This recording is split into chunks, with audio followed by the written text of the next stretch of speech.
Birodarlar, assalomu alaykum va rahmatullohi va barakatuh. 9-klassga bo'linadigan yana ADRni ko'rsatib o'tyapman. Rasmda tasvirlangan narsa baliq bilan daraxt, birodarlar. Oq, qora chiziqli romb shaklida belgi. Pastdagisi 9 raqam, birodarlar. Bu turli xil xavfli moddalarga kiradi. Inglizchasiga meskeleno dangus gut degani, birodarlar. Ya'ni modda boshqa sinflarga kirmaydi, lekin transportda va saqlash xavf tug'dirishi mumkin, birodarlar.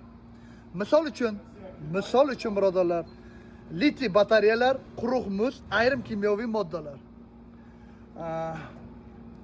Hazard belgisi environmental deydimi, shunaqa qurigan daraxt va o'lik baliq tasviri bor. Bu modda atrof muhit uchun zararli ekanini bildiradi, birodarlar. Ma'nosi, suvga tushsa baliqlar va suvlar organizmlarini o'ldirishi mumkin.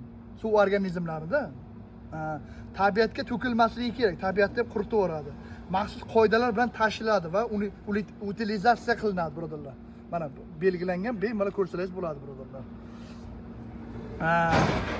Bu modda qanday ishlatilishi, qanchalik xavfli ekanligini odamga ta'siri haqida ham tushuntirib beraman, birodarlar. Kommentariyaga yozsalaringiz, kimga qiziq bo'lsa, birodarlar. Mana bu yerda yana bor. Ko'rib turganlaringdek. Shunaqa gaplar tanjolang sog' bo'lsin, birodarlar. Ehtiyot bo'linglar deyman-da. Mana shunaqa ADRlardan bilishimiz kerak. Savol-javob qilib qolishi mumkin. Bu o'zini ishlab chiqaradigan firmasi Alstman, birodarlar. Shunaqa gaplar tanjolang sog' bo'lsin. Men qo'ldan kelgancha ma'lumot berib ketaveraman. Sizlar birosa peri bo'lishib qo'ysalaringiz, like, comment, peri qilsangiz bo'ldi, birodarlar. Sizlardan hech narsa ketmaydi. Bilmagan birodarlar inshaalloh bilib olsin, tushunib olsin.